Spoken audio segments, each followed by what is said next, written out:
Sir வாங்க, உள்ள வாங்க.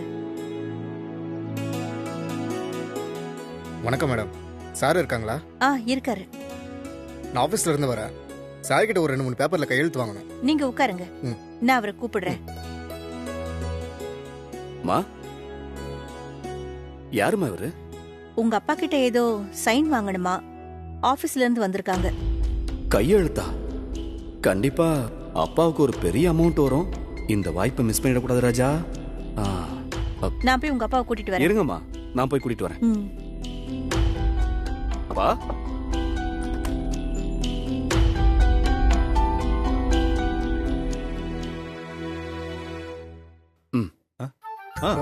வாங்க வணக்கம் பிரசாத் சார்.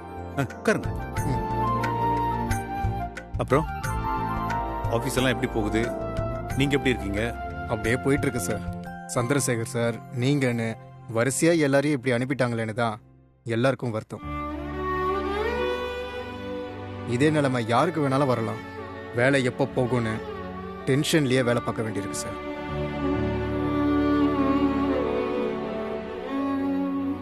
உங்களுக்கெல்லாம் இன்னும் சர்வீஸ் இருக்கு பிரசாத். சந்தோஷமா வேலையை பாருங்க. மேனேஜ்மெண்ட் மாறும்போது இந்த மாதிரி சில மாற்றங்கள் இருக்க தான் செய்யும்.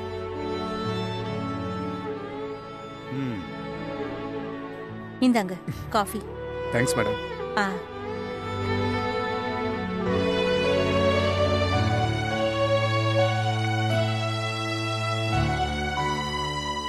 சார், உங்க பிஎஃப் கிராஜுவிட்டி ஃபார்ம்ல சைன் வாங்க தான் சார் வந்தேன். ஓ,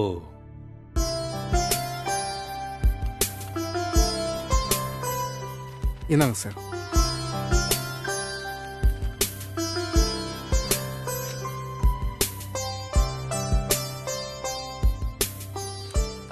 சீதா, போய் பேனா எடுத்துட்டு வா. இதோ கொண்டு வரேன்.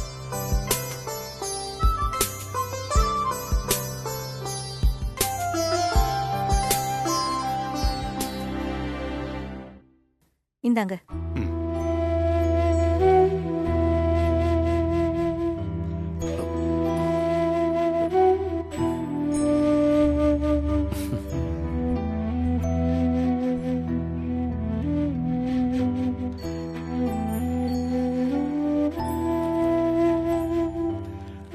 இங்க ஒரு கையெழுத்து போடுங்க சார்.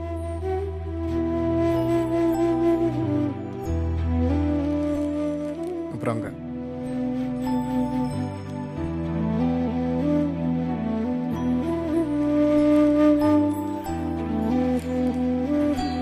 அவ்வளவுதான் sir. Thank you sir. Thank you Prasad. இன்னும் கொஞ்ச நாள்ல உங்களுக்கு பேமெண்ட் வந்துடும் சார். சார் எவ்வளவு வரும்?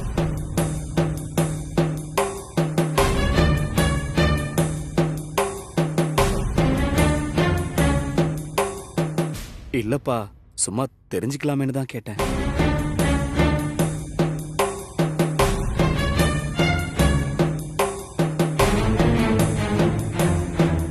இவ்வளவுதான் கரெக்டான அமௌண்ட் சொல்ல முடியாது சார். அப்ராக்சிமேட்டா ஒரு 30 lakhs வரும் சார்.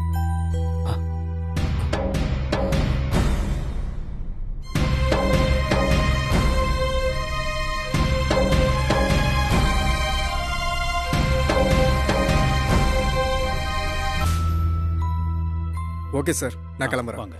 தேங்க்யூ பிரசாத். போயிட்டு வரேன் சார். வரேன் மேடம். வாங்க.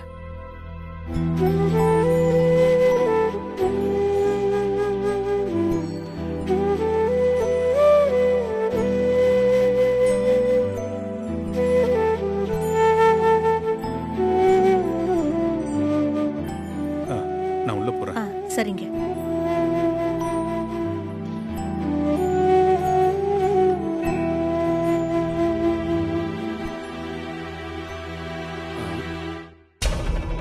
$30 லட்சம் வருதா? வரட்டும். இவர் அதுக்குள்ள ஏதாவது பிளான் போட்டிருப்பாரு. 30 லட்சம் வரப்போதுன்னு தெரிஞ்சா இந்த வீட்டுல ஆளாளுக்கு ஒரு பிளான் போட்டுருவாங்களே. இதுல அப்பா மலர் கல்யாணத்துக்கு ஒரு அமௌண்ட் ஒதுக்கிட கூடாது. கல்யாணத்தெல்லாம் சிம்பிளா நடத்தினா போதும்.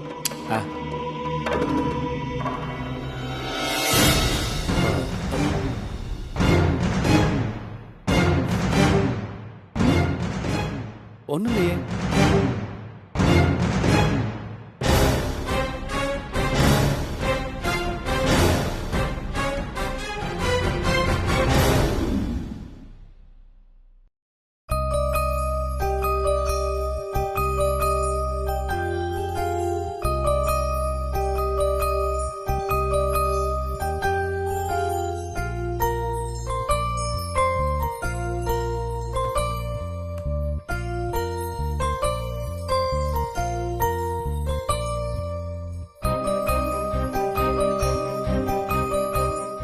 என்னங்க ஏதோ யோசிச்சுக்கிட்டே இருக்கீங்க?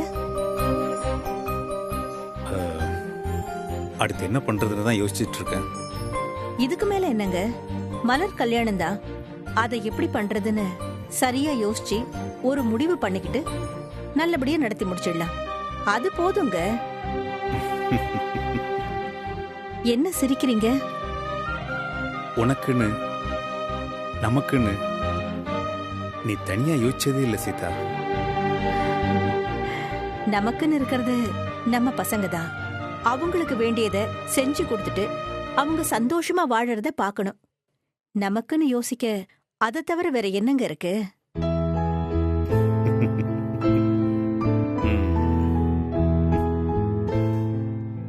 என்னங்க சிரிச்சுக்கிட்டே இருக்கீங்க? இப்படி உட்காரு. ம், எதுக்கு? உட்காருங்கிறேன்.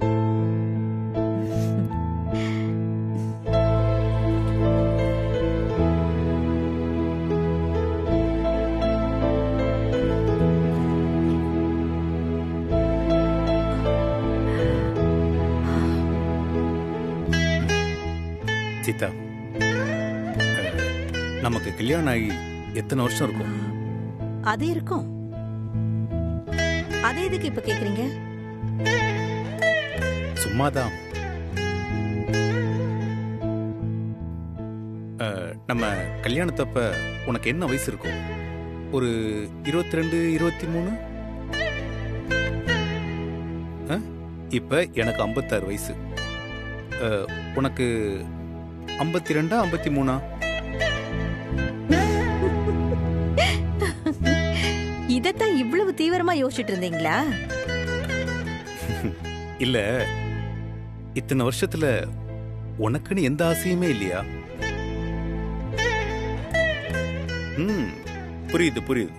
என்னடா கல்யாணம் ஆன புதுசுல கேட்காம வயசான காலத்துல கேட்கிறானேன்னு பாக்குறியா? சேச்சே, என்ன பேசுறீங்க? எனக்கு என்ன வேணுமோ அதை நான் கேட்கறதுக்கு முன்னாடியே நீங்க செஞ்சிடுறீங்க.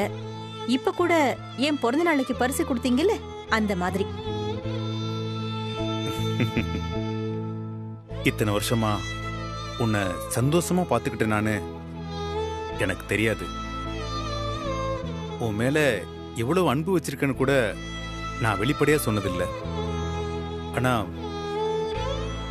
மிச்சம் இருக்கிற காலத்திலேயாவது அப்படி வாழணும்னு நினைக்கிற சீதா. சும்மா இருங்க. என் மேல வச்சிருக்கிற அன்பை நீங்க சொல்லிதான் நான் தெரிஞ்சுக்கணுமா?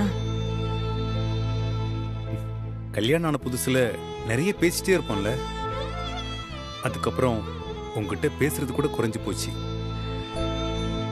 உன்னை எங்கேயும் வெளியே கூட கூட்டு போகல. இந்த மாதிரி நிறைய விஷயங்கள் இருக்கு. சாருக்கு இப்பதான் எல்லாம் ஞாபகம் வருது போல இருக்கு. அப்படிலாம் இல்ல, மனசுக்குள்ள ஒரு ஓரத்துல அது ஓடிக்கிட்டே தான் இருக்கு. உனக்கு தியேட்டருக்கு போய் சினிமா பார்க்க ரொம்ப பிடிக்கும். ஆனா ஒரு கட்டத்துல குடும்ப தேவைக்காக ஆசைகள் எல்லாம் ஒதுக்கி வைக்க வேண்டியதாயிடுச்சு.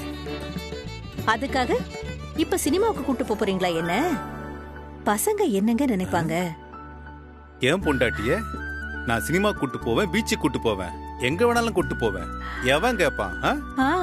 ரொம்ப தான். இத பாரு, நான் சொல்றத நல்லா கேட்டுக்க. சீக்கிரமே மலர் கல்யாணத்தை முடிச்சிட்டு குடும்ப பொறுப்பை பசங்க கிட்ட கொடுக்க போறேன். இதே மாதிரி எல்லா வேலையும் இழுத்து போட்டு செய்யறதை விட்டுட்டு பொறுப்புகளை கொஞ்சம் கொஞ்சமா மருமகளுக்கு பிரிச்சு கொடுத்துரு. ஓ சரி, கொடுத்துட்டு சொல்றேன். இப்போ ஆபீஸ்ல இருந்து வர்ற பணத்தை பேங்க்ல டெபாசிட் பண்ண போறேன். அதுல இருந்து மாசம் மாசம் பணம் வரும். அத நம்ம செலவுக்கு வச்சுக்கலாம். வச்சுக்கலாம்.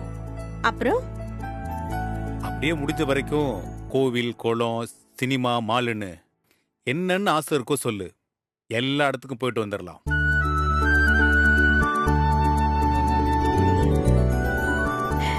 நமக்குன்னு ஒரு பர்சனல் ஸ்பேஸ் இருக்கு, அத பசங்களுக்காக ஒதுக்கி வச்சிருந்தோம். இப்ப என்ன பண்ண போறோம்?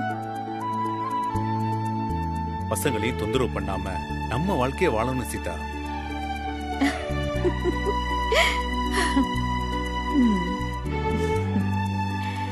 நீங்க சொன்ன எல்லாமே நடக்குமான்னு எனக்கு தெரியலங்க. ஆனா நீங்க சொன்னது எனக்கு கேட்க பிடிச்சிருக்கு. ம். கேட்கவே எவ்வளவு நல்லா இருக்கு.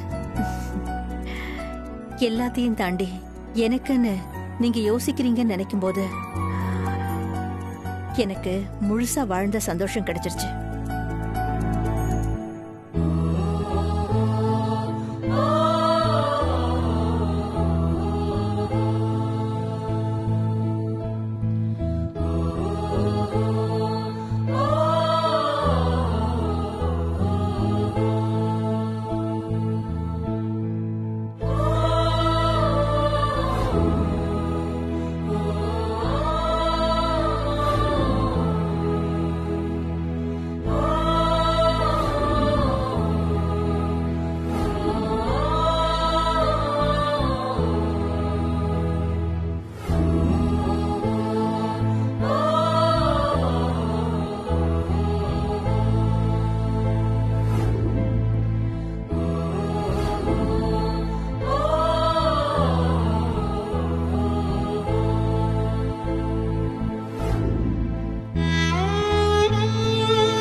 உட்காருடா. உட்காருங்க. விஜய் எங்கங்க? விஜய் எங்க? ஏய் விஜய், டேய் டேய் டேய், மெதுவா வாடா, மெதுவா வா வா. எது இருந்தாலும் அவசரம் தானே உனக்கு. டேய் பாத்து உட்கார்றா. ஏமா அவனை திட்டுற? இந்த வயசுல தான் ஓடி ஆடி விளையாடணும். எங்க மாமா விளையாட சொன்னா ஒரு இடத்துலயே உட்காந்து வீடியோ கேம் விளையாடுறான். சும்மா வீட்டுக்குள்ள நடக்கும் போதே ஓடிக்கிட்டு இருக்கான். எங்கேயாவது தடிக்க விழுந்து அப்புறம் அழ வேண்டியது. போதும். யாரது என் வீட்டு செல்லக்குட்டியை திட்டினது? வேற யார்? உங்க அண்ணி தான். ஏண்டா உங்க அம்மா தானே? கொஞ்சம் போதுதான் எங்க அம்மா, திட்டும் போது உங்க அண்ணி. தேறிட்டடா நீ. இங்க பாருடா. இந்த அம்மாவை சாம்பார் வைங்க. ரசத்தை ஊத்துறா.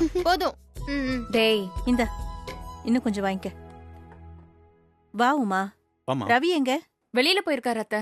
நீ உட்காரு, சாப்பிடு. இல்லத்த, நான் அவர் வந்ததுக்கு அப்புறம் சாப்பிட்டுக்கிறேன். இவளுக்கு மட்டும்தான் பசிக்குமா? ஏன் என்ன கேட்க மாட்டீங்களா? எங்களுக்கு என்ன பிளாஸ்டிக் வேற இருக்கு? எல்லாம் இவங்க கொடுக்கற செல்லம் தான். சமைக்க தான் தெரியாது, சாப்பாடு கூடவா பரிமாற தெரியாது? என்னத்த சொல்றது?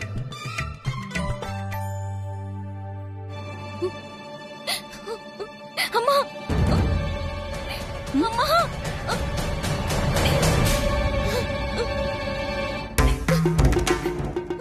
ஏ என்னாச்சு ரேவதி?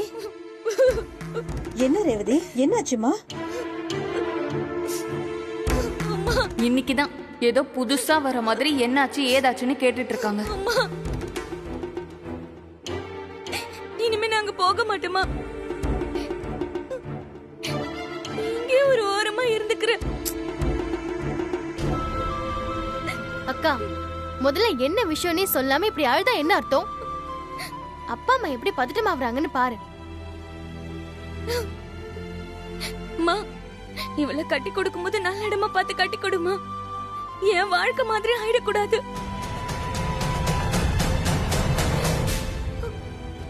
என்னம்மா இது? என்னாச்சு? அத சொல்ல முதல்ல. என்ன அவர் அடிச்சிட்டாருப்பா. அடிச்சிட்டாரா?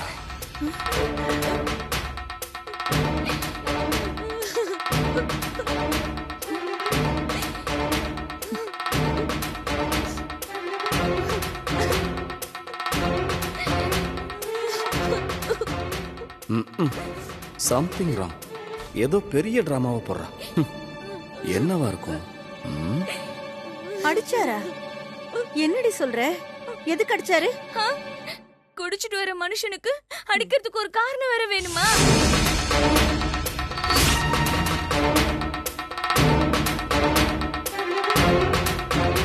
ஐயோ கடவுளே, என்ன ரேவதி ஒண்ணு மேல ஒண்ணு ஷாக் குடுக்கற? அடிச்சாருங்கற, குடிக்கிறாருங்கற. ஆமாமா, குடிச்சிட்டு வந்து அடிச்சாரு. என்னன்னு கேட்டதுக்கு காசு கொடுன்னு கேக்குறாருமா. என்கிட்ட ஏதுமா காசு?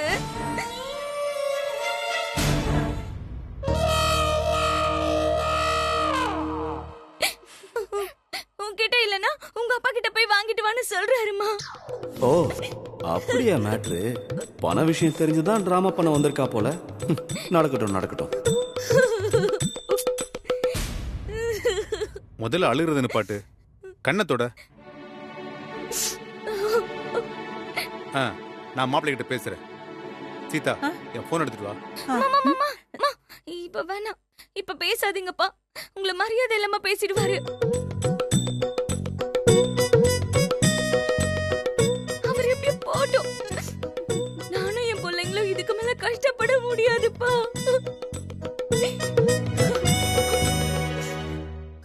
இங்க பாரு, எதுவா இருந்தாலும் கொஞ்சம் ஆற போட்டு பேசிக்கலாமே.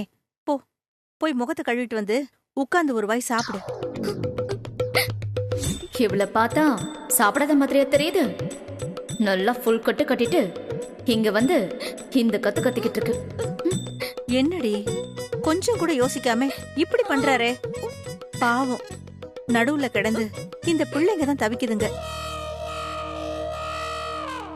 போமா, போய் கை கால் கழுவிட்டு வந்து சாப்பிடுங்க. கூட்டிட்டு போ. தள்ளடி, பேக் எடுத்துட்டு வா.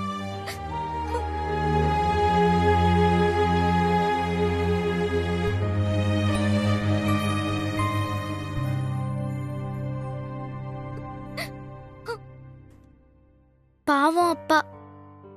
இல்ல இல்ல, தாத்தா பாட்டி தான் பாவம். அம்மா என்ன சொன்னாலும் நம்புறாங்க. என்ன பண்ணிட்டு இருக்க? கேக்குறல ரேவதி. தெரிஞ்சு மட்டும் என்ன பண்ண போறீங்க? நீ பாட்டுக்கு துணியெல்லாம் எடுத்து வச்சிட்டு இருக்க, நான் கேட்காம இருக்கணுமா? அம்மா கூப்பிட்டாங்க, நான் போறேன், அவ்வளவுதான். என்னன்னு சொல்லி கூப்பிட்டாங்க? அப்பாக்கு வேலை போச்சுன்னு சொல்லி புலம்பிட்டு இருந்தாங்க. போய் ஆறுதல் சொல்ல வேணாமா? அதான். உன்னை பார்த்தா ஆறுதல் சொல்ல போற மாதிரி தெரியலையே. உங்களுக்கு இப்ப என்ன வேணும்? நான் எங்க அப்பாக்கு ஆறுதல் சொல்வேன். அப்படியே ரிட்டையர்மெண்ட் பணம் எவ்வளவு வரும், அதுல ஏன் பணம் எவ்வளவு வரும்னு கேட்பேன். இதுல உங்களுக்கு என்ன பிரச்சனை?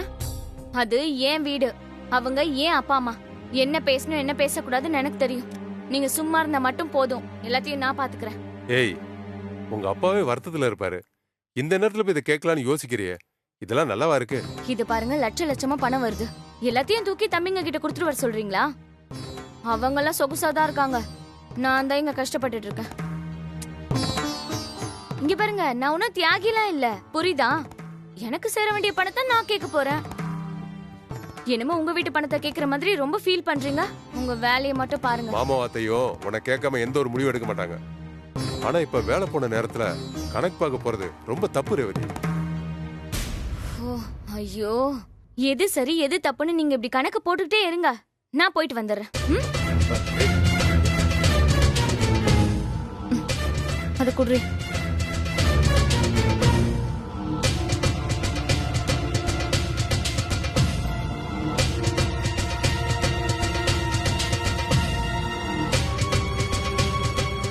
இது பாருங்க, உங்க அப்பா பேசினதெல்லாம் கேட்டு அங்க போய் உளறி வச்சிட்டு இருக்க கூடாது. வாங்க போலாம், பேக் எடுத்துட்டு வா.